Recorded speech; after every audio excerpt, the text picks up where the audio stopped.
আসসালামু আলাইকুম। অনার্স প্রথম বর্ষের শিক্ষার্থীবৃন্দ, তোমাদের আরও একটি ফান্ডামেন্টাল ক্লাসে স্বাগতম। আমরা আজকের লেকচার আলোচনা করব বেসিক ইনইকুয়ালিটিস, অর্থাৎ চ্যাপ্টার 4-এর বি। এই অধ্যায়টি আলোচনা করার জন্য আমাদেরকে বেশ কিছু সূত্র মুখস্থ রাখতে হবে, এবং এই সূত্রগুলো মুখস্থ না রাখলে আসলে আমরা এই অধ্যায়ের ম্যাথগুলো করতে পারবো না। ঠিক আছে? তো এই ক্ষেত্রে আমাদের প্রথমেই যে সূত্রটি জানতে হবে সেটা হচ্ছে যুগোত্তর মধ্যক, অর্থাৎ এরিথমেটিক মিন। এইটার সূত্রটি হচ্ছে যে যদি আমার সংখ্যা যদি হয় এন সংখ্যক, অর্থাৎ সংখ্যাগুলো যদি A1 থেকে AN পর্যন্ত সংখ্যাগুলো হয়, তবে যোগোত্তর মধ্যক এর সূত্র হচ্ছে এই সকল সংখ্যাগুলোর যোগফল ডিভাইডেড বাই হচ্ছে n, অর্থাৎ গাণিতিক গড় নির্ণয়ের যে সূত্রটি তোমরা শিখেছিলে এসএসসিতে ইন্টারমিডিয়েট ব্যবহার করতে, সেটাই যে সবগুলো সংখ্যার যোগফল ডিভাইডেড বাই যতগুলো সংখ্যা সেই সংখ্যা দিয়ে ভাগ। তাহলে এখানে কতগুলো সংখ্যার যোগফল? n সংখ্যক সংখ্যার যোগফল। তাহলে n সংখ্যক সংখ্যার যোগফলকে আমরা n দিয়ে ভাগ করলে যে উত্তরটা পাবো, যে রেজাল্ট পাবো, সেটাকে বলবো আমরা কি? যোগোত্তর মধ্যক। ঠিক আছে? এরপর আসছে যে গুণোত্তর মধ্যক। গুণোত্তর মধ্যক হচ্ছে যে সংখ্যাগুলোর গুণফল বা গুণোত্তর মধ্যক আমাকে নির্ণয় করতে হবে, তার সবগুলোর গুণফল হোল টু দি পাওয়ার 1/, তত সংখ্যা।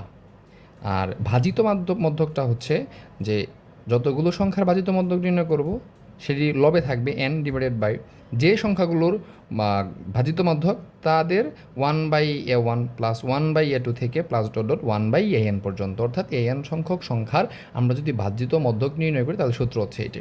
এবং এখান থেকে এই যে দুইটা বিষয় এ এবং বি, এই দুইটা অত্যন্ত গুরুত্বপূর্ণ। আমাদের যত ম্যাথ আমরা করব তার 98% ম্যাথ আমরা এই সূত্রটার সাহায্যে করবো, যে am greater or equals two gm greater or equals two হচ্ছে hm, অর্থাৎ যোগোত্তর মধ্যক গ্রেটার অর ইকুয়ালস টু গুণোত্তর মধ্যক গ্রেটার অর ইকুয়ালস টু ভাজিত মধ্যক।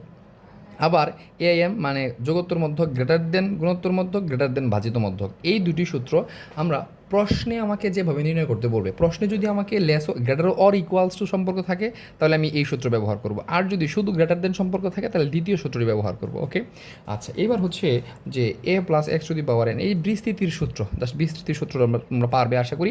এ টু দি পাওয়ার n সমান সমান nc1 plus nc1 a to the power n minus 1 x to the power 1 nc2 a to the power n minus 2 x square plus nc3 a to the power n minus 3 x to the power 3 থেকে x to the power n পর্যন্ত। আর মাইনাসের ক্ষেত্রে just plus minus এই সূত্র আকারে যাবে। ওকে, আশা করি বুঝাইতে পারছি সুপ্রিয় শিক্ষার্থী।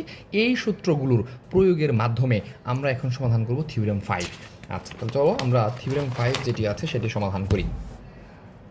থিওরেম 5-এ আমাকে বলে দিছে প্রশ্নে যে যদি এ এবং বি গ্রেটার দেন 0 হয়, অর্থাৎ থিওরেম 5-এর যেটি আছে সেটি যদি আমি লিখি তাহলে লিখবো যে যদি, ওকে, থিওরেম 5 হচ্ছে আমাদের বলা আছে যে যদি এ এবং বি গ্রেটার দেন 0 হয় এবং এ যদি বি এর সমান না হয়, তবে A to the power m plus B to the power m divided by 2 greater than A plus B by 2 whole to the power m, যখন এই মানটা X does not belongs to 0,1, অর্থাৎ যদি m এর মানটা 0 এবং 1 না হয়। আর হচ্ছে যে A to the power m plus B to the power m less than 2, যখন A less than A plus B by 2 whole to the power m, যখন m এর মানটা 0 এবং 1-এর মধ্যে অবস্থান করে থাকবে, অর্থাৎ 0 এবং 1-এর ব্যবধিতে যদি থাকে তাহলে আমাদের মানটা পাবো A to the power m plus B to the power m divide by 2 less than A plus B by 2 whole to the power m। আর যদি আমাদের মানটা ডাজ নট বিলংস টু 0 এবং 1 ব্যবধির মধ্যে না হয়, তখন আমরা এক্ষেত্রে A to the power m plus B to the power m divide by 2 এর মানটা হবে greater than A plus B by 2 whole to the power m। তাহলে আমরা এই সূত্রটি প্রমাণ করবো। তাহলে চলো আমাদের প্রমাণের দিকে যাই। প্রমাণে লিখলাম যে আমরা জানি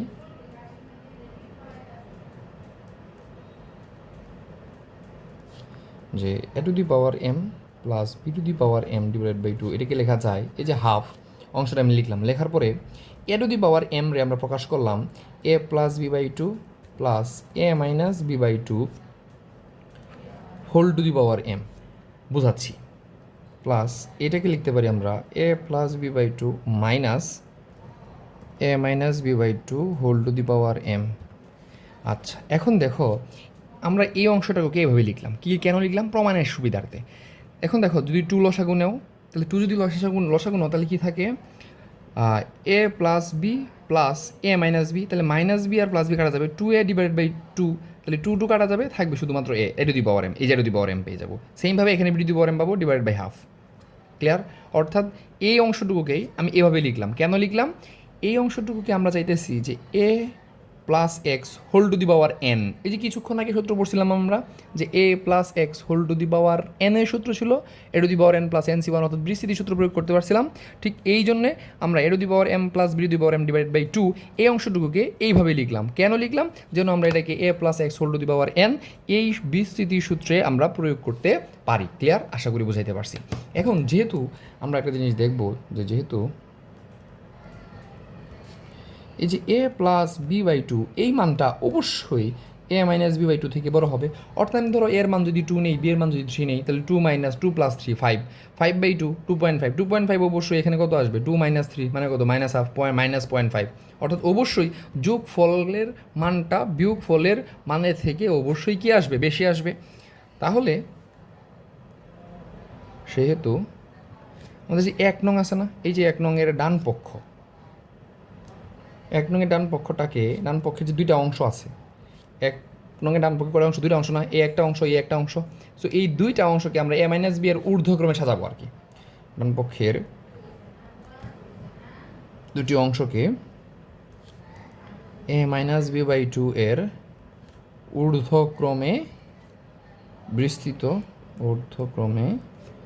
বিস্তৃতি করতে পারি, বিস্তৃতি করতে পারি। আচ্ছা, তাহলে আমরা পাই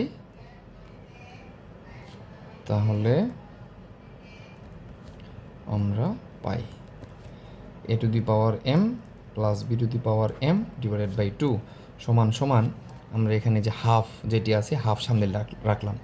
রাখার পরে আমরা এই যে A plus X whole to the power M আছে না, এই অংশটাকে আমরা বিস্তৃতি করব।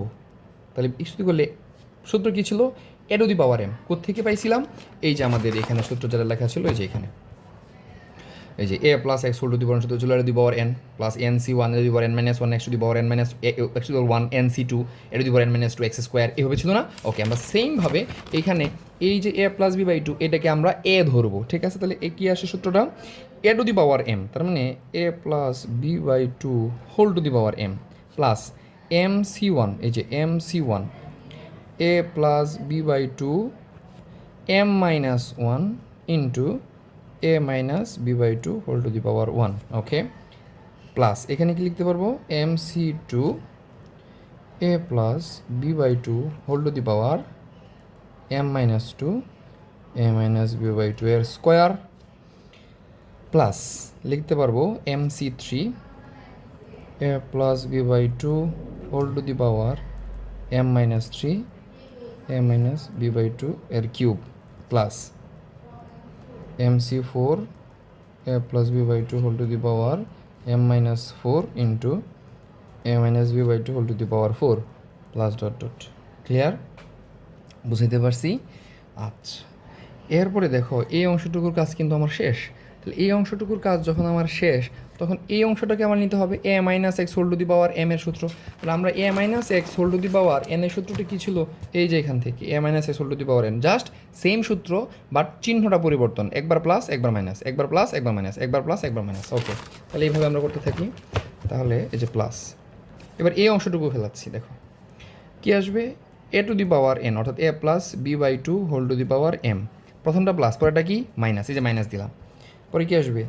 M C one A plus B by two whole to the power M minus one, আর এখানে আসবে A minus B by two whole to the power one plus M C two A plus B by two whole to the power M minus two plus minus plus. Okay, তাহলে plus minus, এখানে plus, এরপরটা কি আসবে? অবশ্যই minus. M C three A plus B by two whole to the power M minus three, আর A minus B by two whole to the power three plus M C four A plus B by two whole to the power M minus four A minus B by two whole to the power four plus dot dot.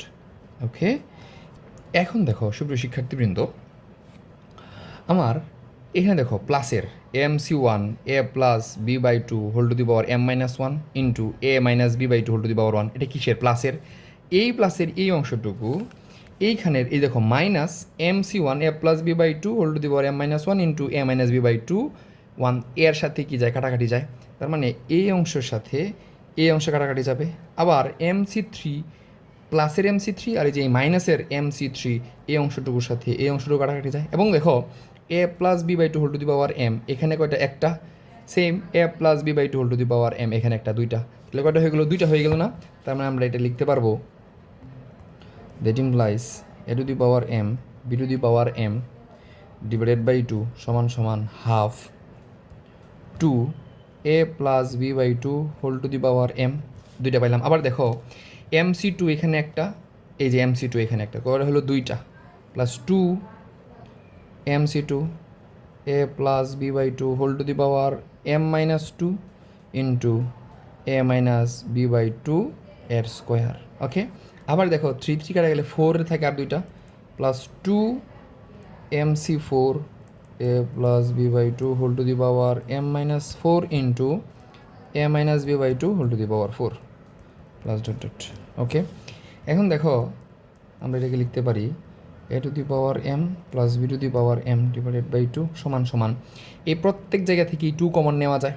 তাহলে 2 যদি common নেই, এই 2 এর সাথে এই 2 কাটা যাবে, কারণ হাফ তো প্রত্যেকের সাথেই গুণাকারে আছে। তাহলে 2 আর 2 প্রত্যেকের থেকে কাটাকাটি যাবে, থাকবে কি আমার a plus B by two whole to the power m plus এই MC2 যেটা আছে এটাকে আমরা কি লিখতে পারি m into m minus 1 divided by factorial 2 into a plus B by two whole to the power m minus 2 into a minus B by two whole to the power 2। Okay, plus এবার দেখো MC4 যেটা আছে এটাকে কী লেখা যায় m into m minus 1 m minus 2 m minus 3 divided by 4 factorial into a plus B by two whole to the power m minus 4 into a minus B by two whole to the power 4 plus dot dot.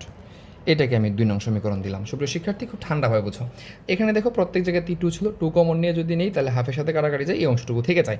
আর আমরা জানি MCR, এইটার সূত্র জানি m factorial divided by r factorial into m minus r factorial, এটা হচ্ছে MCR এর সূত্র। ওকে, এখন দেখো আমাদের প্রমাণে বা বলছিল কি, বা প্রশ্নে আমাকে বলছিল যে এই মানটা গ্রেটার দেন হবে কার থেকে, a plus B by two whole to the power m থেকে, যখন এই m এর মানটা 0 এবং 1 এর মধ্যে হবে না। এখন আমরা 0 এবং 1 এর ব্যতীত যদি একটা মান নেই, ধরো 0 এবং 1 বাদে আমরা একটা মান দিলাম, অবশ্যই যুগবোধক নিতে হবে, ধনাত্মক নিতে হবে। কেন? কারণ এখানে দেখো বলে দিছে যে a এবং b এর মান অবশ্যই 0 থেকে বড় এবং a এবং b সমান হবে না। তাহলে ধরো 2 মান নিলাম, তাহলে 2 মান যদি নেই, এখানে ধরো 2 মাইনাস 1 মানে হচ্ছে 1, পজিটিভ 1, 2 মাইনাস 1 মানে 0, এখানে 1 হয়ে যাবে। এখানে দেখো 2 যখন নিব তখন সেটা কী হয়ে যাবে, 0 হয়ে যাবে। তাহলে এই অংশটুকু পুরোটুকু 0, এই অংশটুকু কী থাকতেছে, আমার পজিটিভ থাকতেছে। আমরা যদি 3 নেই, পজিটিভ, এর মান 3 নিলে এখানে 0, তার মানে এটা পজিটিভ হচ্ছে। এন এর মান যদি আমি 4 নেই, তাহলে এখানেও পজিটিভ পজিটিভ পজিটিভ পজিটিভ, অর্থাৎ এম এর মানের জন্য, কোন মানের জন্য, যে m does not belongs to 0,1 ব্যতীত m এর সকল মানের জন্য ডান পক্ষ অবশ্যই অবশ্যই কি হচ্ছে, যুগবোধক হচ্ছে। এই লেখাটি লিখবো 1 নম্বরের জন্য, যে যদি m এর মানটা ডাজ নট বিলংস টু 0,1 ব্যতীত হয়, তবে 2 নং এর ডান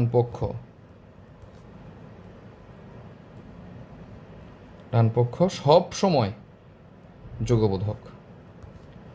কথা কি বুঝছো না বোঝো নাই? ক্লিয়ার? যে m এর মানটা যদি আমরা 0 এবং 1 ব্যতীত ধনাত্মক যে কোনো সংখ্যা নেই, তখন এই সমীকরণ 2 নং এর ডান পক্ষ অবশ্যই অবশ্যই সেটি কি হবে, ধনাত্মক হবে বা যুগবোধক হবে। ক্লিয়ার? তাহলে এই ক্ষেত্রে আমরা পাবো, সুতরাং আমরা অবশ্যই a to the power m প্লাস b to the power m divided by, এইটা মানটা কি আসবে, অবশ্যই greater than a plus b by two whole to the power m। এইটা আমার একটা রেজাল্ট বা প্রমাণ, এটা খেলতে পারবো। আনসার না দিয়ে আমরা এখানে সব শেষে প্রমাণিত দিয়ে দিব। ঠিক আছে, বুঝতে পারছি। যেহেতু আমাদের মানটা অবশ্যই যুগবোধক, তার মানে এই মানটা অবশ্যই greater than a plus b by two whole to the power m থেকে অবশ্যই কি হবে, বড় হবে। কথা কি বুঝছো না বোঝো নাই? ক্লিয়ার? ফাইন। এইবার 2 নাম্বার, যদি m এর মানটা জিরো থেকে বড়, ওয়ান থেকে ছোট হয়, তবে 2 নংয়ের ডান পক্ষের 2 নংয়ের ডান পক্ষের প্রথম পদ ব্যতীত সকল পদ বিয়োগবোধক হবে।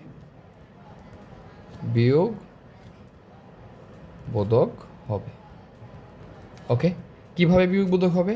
0 এবং 1-এর মাঝে নাও, 0 এবং 1-এর মাঝে তুমি যদি হাফ নেও, তাহলে এখানে দেখো এটা তো হাফ, তাহলে a+b/2 whole to the power half, এটা পজিটিভ। দ্বিতীয় পদে আসো, 2 - 1 মানে কত? -1 মাইনাস হাফ, হাফ -1 এর মান কত? Half, minus half. আবার এখানে গেলে এখানে মাইনাস হাফ আসবে, এখানে কত আসবে? -3/2, এখানে কত আসবে? -5/2। তার মানে এই 3 মাইনাসে কি মাইনাস, তার মানে প্রথম পদ ব্যতীত সকল পদই হচ্ছে কি বিয়োগবোধক। কথা কি বুঝতে পারছি? ফাইন। সুতরাং আমরা এক্ষেত্রে বলতে পারবো, সুতরাং a⁴m + b⁴m অবশ্যই লেস দেন, মানে ঋণাত্মক আসে, তার মানে অবশ্যই a+b/2 whole to the power m। সুতরাং প্রদত্ত শর্তে উপপাদ্যটি প্রমাণিত। সুতরাং প্রদত্ত শর্তে উপপাদ্যটি প্রমাণিত। ওকে, ক্লিয়ার? তার মানে জাস্ট ছোট্ট একটা জায়গা যে আমরা সূত্রগুলো যদি আমরা ব্যবহার করতে পারি, তাহলে আমাদের এই অধ্যায়ের ম্যাথটা আমরা সহজেই পারবো, বা এই থিওরিটা আমরা পারবো। ওকে, সূত্রটা কি? a+x whole to the power n, এর বিস্তৃতিটা। এখন দেখো তোমাদের বইয়ে আসলে এখানে অনেকগুলো লাইন স্কিপ করেছে, সুতরাং হুবহু বইয়ের মতো করে লিখলে নম্বর আসলে অতটা পাবে না, ঠিক আছে? কারণ এখানে অনেক ক্যালকুলেশন আছে, যে ক্যালকুলেশনগুলো ডিটেলসে দেখাইতে হয়, ঠিক আছে? সো ডিটেলসে না দেখালে সঠিক নম্বর পাবে না। তাই চলো আমরা এই অধ্যায়ের পরবর্তী যে থিওরি আছে সেই থিওরির দিকে এগিয়ে যাই। সুপ্রিয় শিক্ষার্থীবৃন্দ, এখন আমরা সমাধান করব থিওরি 9, যেখানে বলা আছে যে যদি a1 থেকে an এবং b1 থেকে bn বাস্তব সংখ্যার দুইটা সেট হয়, অর্থাৎ a1 থেকে an পর্যন্ত একটা সেট এবং b1 থেকে bn পর্যন্ত একটা সেট, এই কিসের সেট? বাস্তব সংখ্যার সেট। তবে এই বাস্তব সংখ্যাগুলোর গুণফলের বর্গ লেসর ইকুয়ালস টু বাস্তব সংখ্যার প্রত্যেকের বর্গের সমষ্টিদ্বয়ের গুণফলের সমান থেকে বড় থেকে সমান। অর্থাৎ কি বুঝাইছে? দেখো এখানে বাস্তব সংখ্যার সেট কয়টা আছে? 2টা। এই বাস্তব সংখ্যার সেট দ্বয়ের গুণফলের সমষ্টির বর্গ লেসর ইকুয়ালস টু বাস্তব সংখ্যার যে সেট আছে প্রথম সেট, এদের বর্গের যোগফল ইনটু অপর যে বাস্তব সংখ্যার সেট আছে এদের বর্গের সমষ্টির যোগফল। এই অসমতাটা গ্রহণযোগ্য হবে যখন সেট দ্বয় সমানুপাতিক হবে। তাহলে চলো আমরা এটা সমাধান করি। সমাধানের শুরু তোমাকে বলতে হবে যে সমস্ত বাস্তব সংখ্যাকে আমরা কি হিসেবে নিলাম? বাস্তব সংখ্যা নিলাম হচ্ছে ধ্রুবক ল্যামডা, এবং a1 এবং b1 এই সংখ্যাগুলো নিলাম, যেখানে আচ্ছা, সমস্ত বাস্তব সংখ্যা ধ্রুবক ল্যামডা i এবং bi, যেখানে i এর মানটা হচ্ছে 1 থেকে 2 থেকে n পর্যন্ত, n এর জন্য। অর্থাৎ সমস্ত বাস্তব সংখ্যাকে আমরা এর মাধ্যমে সংজ্ঞায়ন করলাম। এইটার ক্ষেত্রে আমাদের নিলাম যে যেহেতু আমাকে এখানে বর্গ আকারে দেওয়া আছে, তাহলে বর্গগুলো কখন পাবো? যে a² + a1² + a2², এই অংশগুলো পাবো যখন আমরা a1 + a2 এর বর্গ করব। তখনই তো আমরা কি পাচ্ছি? এই পদটা পাচ্ছি। দেখো তো, আমরা যদি এখানে ধরো a1 + b1 a1 + a2 এর স্কোয়ার যদি করি, তাহলে কি পাই? a1² + 2a1a2 + a2²। তার মানে যে a2² a1² কখন পাবো? বর্গ করলে। তার মানে এই বাস্তব সংখ্যাটা সংজ্ঞায়িত করলাম, এইটার উপাদানগুলো পাবো তখনই যখন a1 ল্যামডা প্লাস b1 এর বর্গ যদি করি, plus a2 lambda plus b2 এর বর্গ করলাম, প্লাস দুটোর থেকে n সংখ্যকের ল্যামডা প্লাস bn এর স্কোয়ার করলাম। তাহলে এই মানটা গ্রেটার অর ইকুয়ালস টু অবশ্যই 0 হবে, কারণ এই মানটা কখনোই লেস দেন 0 হবে না, গ্রেটার অর ইকুয়ালস টু 0। ওকে, এই যে গ্রেটার অর ইকুয়ালস টু 0, ঠিক আছে? তাহলে গ্রেটার অর ইকুয়ালস টু যদি 0 হয়, এটাকে দেখো বর্গকে লেখাও a² lambda plus 2 a1 lambda b1 plus b1²। Clear? এটাকে আমরা লিখতে পারি A two square lambda square plus two A two lambda B two two A B plus B two square plus dot dot এভাবে যেতে থাকবে কত পর্যন্ত A N square lambda square plus two A N lambda B N plus B N square greater or equals to zero. এখন দেখো এখান থেকে যদি আমরা ল্যামডা স্কোয়ারের মানগুলো কমন নেই, এই যে ল্যামডা স্কোয়ারের সহগ কমন নিচ্ছি, ল্যামডা স্কোয়ারের সহগ যদি কমন নেই কী পাই A one square A two square lambda স্কোয়ারের সহগ, তাহলে এখানে থাকে plus dot dot plus A N এর স্কোয়ার। কার সহগ কমন দিলাম? ল্যামডা স্কোয়ারের সহগ। এই যে দেখো আমাদের এই যে A one square plus A two square dot dot A N square, এই অংশটুকু আমরা পেয়ে গেলাম। ক্লিয়ার? এরপরে আমরা কমন নিব যে টু ল্যামডা যে টু ল্যামডা এই সহগ যদি কমন নেই তাহলে দেখো কি পাই A one B one plus A two B two, এই যে এ টু বি টু। এরপর এখান থেকে পাই A N plus dot dot A N B N. কী কমন নিলাম? টু ল্যামডা কমন নিলাম। ক্লিয়ার? এরপরে কী কমন নিব? এরপরে কমন নিব আমরা হচ্ছে যে বাকি যে অংশগুলো আছে দেখো আর কমন নেওয়ার প্রয়োজন পড়ছে না। দেখো B one square B two square থেকে কত পর্যন্ত B N square, fine, plus B one square B two square plus dot dot B N square, এর মানটা greater or equals to zero.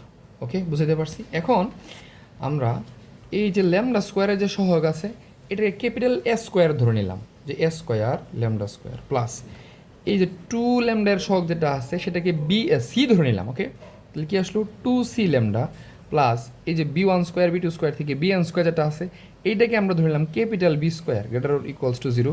এটাকে এক নম্বর সমীকরণ দিলাম, যেখানে ঘোষণা করে দিলাম যে ক্যাপিটাল এ স্কোয়ারটাকে আমরা নিলাম A one square A two square plus dot dot A N square, এবং সি যেটি নিলাম সিটাকে কাকে নিলাম যে A one B one plus A two B two plus dot dot A N B N, এবং বি স্কোয়ার যেটাকে নিলাম সেটা হচ্ছে B one square plus B two square plus dot dot plus B N square. Okay, আমরা এই অংশটুকু ধরে নিলাম।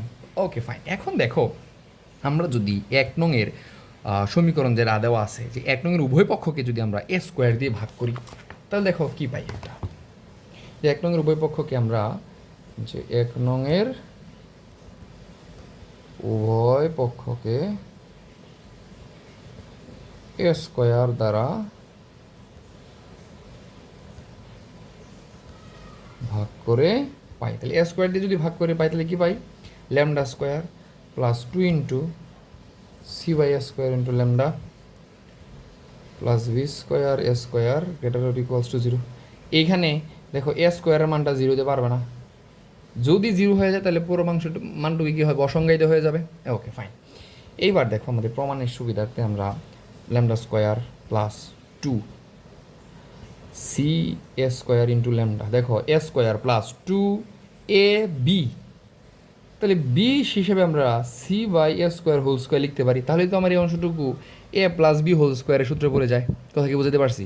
এ square plus two A B, কারণ বিটা কত C by A square, A C by A square, কিন্তু সি বাই এ স্কোয়ার তোমার ছিল না, আমি যে বিয়োগ করে দিলাম C by A square whole square, সাথে কী ছিল B square by A square greater or equals to zero. Okay, তাহলে এই অংশটুকুকে আমরা লিখতে পারি lambda plus C by A স্কোয়ারের হোল স্কোয়ার আকারে। ক্লিয়ার? বুঝতে পারছি? প্লাস এখানে থাকে আমাদের B square by A square minus C by A স্কোয়ারের whole square greater or equals to zero. Okay, এখন দেখো lambda plus C by A square এর হোল স্কোয়ার প্লাস আমরা যদি এখানে এ টু দি পাওয়ার ফোর লসাগু নেই তাহলে কী থাকে এখানে A square B square minus এখানে কত আসবে A to the power four C square, শুধু সি স্কোয়ার আসবে greater or equals to zero. এখন দেখো যে এই যে অংশটা এটা 2 নং সমীকরণ দাও, এই 2 নং সমীকরণ সত্য কখন হবে? সত্য বলতে এই অংশটুকুর ক্যালকুলেশন করে যা মান পাবো অবশ্যই তা greater or equals to zero, তার মানে ধনাত্মক হইতে হবে। বুঝতে পারছেন নাকি পারি নাই? যে এই অংশটুকু যাই ক্যালকুলেশন করো না কেন, ল্যামডার যে মানটাই বসানো না কেন, যে কখন সত্য হবে? যখন এই অংশটুকু তোমার ধনাত্মক হবে।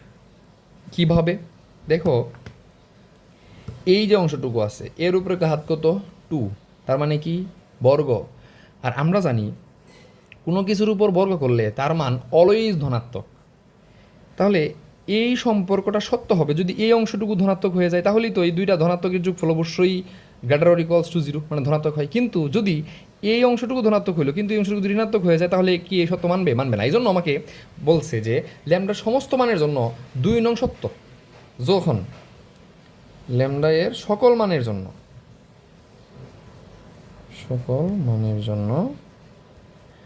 2 নং সত্য,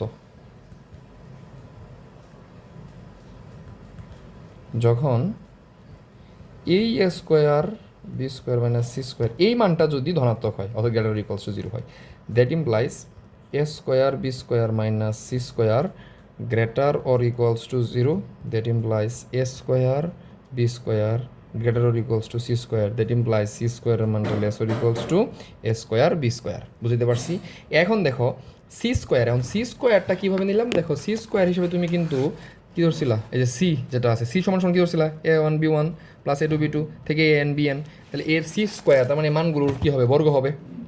তাহলে a1 b1 plus a2 b2 plus dot dot এখান থেকে an bn এর square less or equals to A square. A square সমান সমান কী ছিল? a1 square a2 square plus dot dot an square. B square সমান সমান কী ছিল? b1 স্কোয়ার b2 স্কোয়ার থেকে bn স্কোয়ার। ওকে, এইটাকে তুমি 3 নং সমীকরণ দাও। এখন প্রশ্ন তোমাকে বলে দিছিল কিন্তু যে এই সমতাটি গ্রহণযোগ্য হবে যখন সেট দ্বয় কি সমানুপাতিক। তাহলে ধরি সেট দ্বয় সমানুপাতিক, ধরি সেট দ্বয় সমানুপাতিক, সমানুপাতিক। সেট যদি সমানুপাতিক হয় তাহলে আমরা এটা পাই যে a1/b1 সমান সমান a2/b2 সমান সমান ডট ডট সমান সমান an/bn সমান সমান কে। এইটা ধরে নিলাম, এটাকে তোমার 4 নং সমীকরণ দিলাম। বুঝতে পারছি যে 3 নং আছে না, 3 নংয়ের আমাদের লেফট হ্যান্ড সাইড এই যে অংশটুকুর মান, এই অংশটুকুর মান আমরা নির্ণয় করব, এই অংশটুকুর মান আমরা নির্ণয় করব, দেখবো সমান হয় কিনা। যদি সমান হয় তাহলে কাজ শেষ, প্রমাণ হয়ে গেছে। ওকে, তাহলে আমাদের 4 নংয়ের সাহায্যে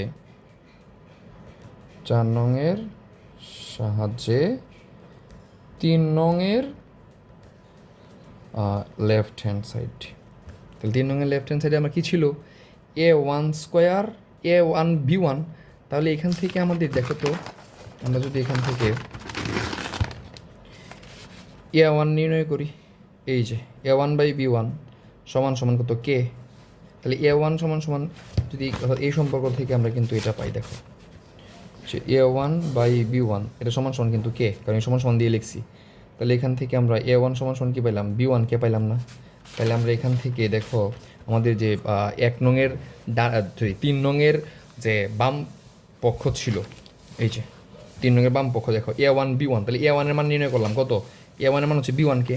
তাহলে a1 এর মান যখন আমি b1 কে বসাইলাম, যে a1 এর মান যখন আমি হচ্ছে b1 কে বসাই, তাহলে এখানে বসালে কি আসবে?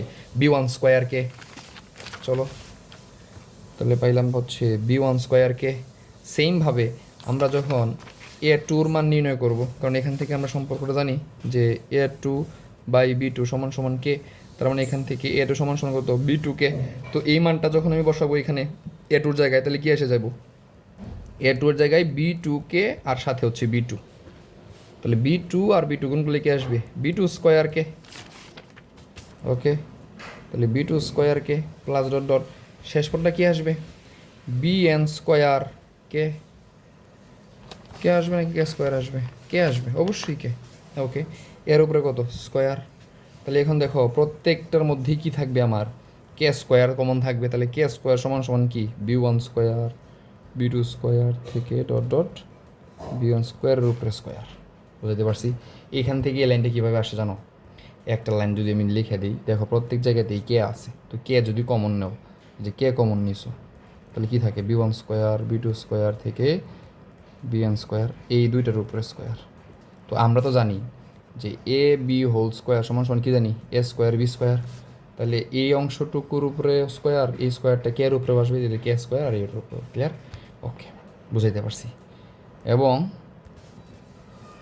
রাইট হ্যান্ড সাইড, আমরা রাইট হ্যান্ড সাইডটা দেখব রাইট হ্যান্ড সাইড সমান সমান আমরা 3 নংয়ের রাইট হ্যান্ড সাইডে যদি আমরা যাই দেখো A1 স্কোয়ার, এই যে A1 স্কোয়ার A2 স্কোয়ার থেকে AN স্কোয়ার না, এই যে A2 square A1 square A2 square থেকে AN স্কোয়ার। এখন A1 এর মান কত পাইছো? B1 কে, তাহলে A1 স্কোয়ার সমান সমান কী লিখতে পারবো আমরা? B1 স্কোয়ার কে স্কোয়ার লিখতে পারবো না? A2 মান কত পাইছি আমরা? B2 কে, তাহলে A2 স্কোয়ার সমান সমান কী লিখতে পারবো আমরা? B2 square K square. তাহলে লিখে ফেলি মানগুলো, যে B1 square K square, right, plus B2 square K square, plus dot dot K B মানে কে স্কোয়ার BN স্কোয়ার লিখলাম, ইনটু পরে কত আসছিল? যে B1 B2 dot dot BN square. এই যে আমার 3 নং সমীকরণের ডান পক্ষ, এই যে ডান পক্ষ B1 স্কোয়ার B2 স্কোয়ার থেকে BN স্কোয়ার লিখে রাখলাম। Okay fine. যদি এটা হয় তাহলে এখন দেখো প্রত্যেকের মধ্যে কী আছে? কে স্কোয়ার কমন আছে, তাহলে কে স্কোয়ার কমন নিয়ে ফেললাম। কে স্কোয়ার কমন নিলে এখানে কী থাকে আমার? B1 স্কোয়ার B2 স্কোয়ার থেকে BN স্কোয়ার ইন্টু সাথে কী থাকতেছে আমার? B1 square B2 square plus dot dot BN square. তাহলে দেখো এখানে এই পুরোটাকে যদি তুমি A চিন্তা করো, আর এই পুরোটাকেও তোমার A, কারণ সেম মান, তাহলে A ইন্টু A মানে কি? A স্কোয়ার, তার মানে K square into A square B square থেকে BN স্কোয়ার হোল স্কোয়ার। কারণ এই অংশটুকু সেম মান, এই অংশটুকু সেম মান, তাহলে এটাকে যদি A চিন্তা করি, A ইন্টু A মানে কত? A স্কোয়ার, তাহলে এই অংশটুকুর উপরে স্কোয়ার, শেষ। সুতরাং আমরা এখান থেকে বলতে পারি left hand side equals to right hand side. Proved. বুঝে দিতে পারছি? সুপ্রিয় শিক্ষার্থী, আজকের লেকচার এই পর্যন্তই। পরবর্তী লেকচারে এই অধ্যায়ের অন্যান্য ম্যাথ নিয়ে আলোচনা করব। সে পর্যন্ত ভালো থেকো, সুস্থ থেকো। আল্লাহ হাফেজ।